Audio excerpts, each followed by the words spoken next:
How would your organisation manage a major crisis such as a fire, flood, bomb threat or product recall? How long could your enterprise survive without providing services or products? Do you know how much a disruption to services would cost your business and its reputation?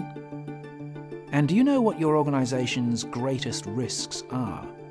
How you deal with a crisis will create a lasting impression which may affect your reputation or bottom line for years to come. On a positive note, an organisation that can demonstrate an ability to continue to operate no matter what has a major marketing advantage over its competitors. As the saying goes, organisations that fail to plan to fail.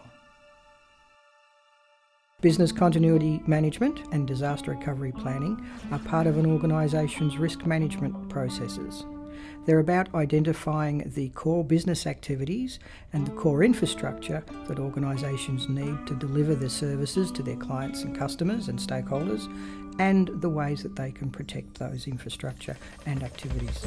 If something really bad happens, how am I going to protect my organisation, my employees, and my reputation? It could be a fire, it could be a flood. How you manage a crisis, let's call it, or an event, in that first hour can make or break your organisation's reputation. Different things can affect different companies in different ways.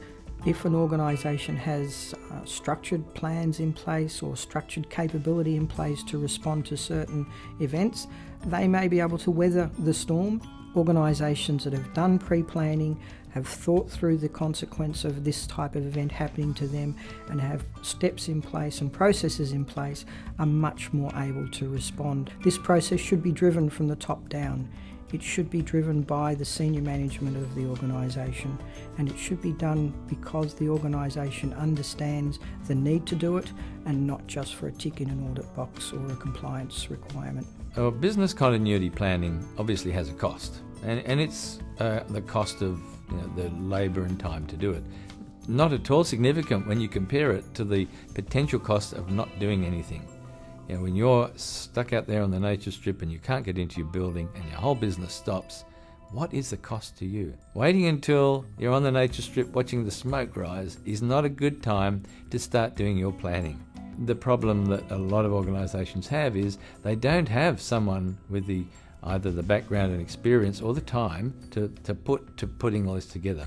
They know their business, they know what they need to do, but they don't have the time to do it. So often they need to go and seek assistance to get someone that's familiar with these standards and processes, and they're out there.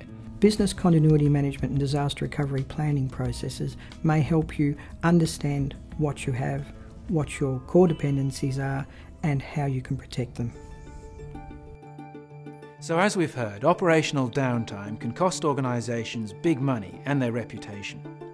Business continuity management is about developing strategies and effective contingency plans to manage unplanned events. The good news is there is a process and standards in place, and there are experienced people available to assist you.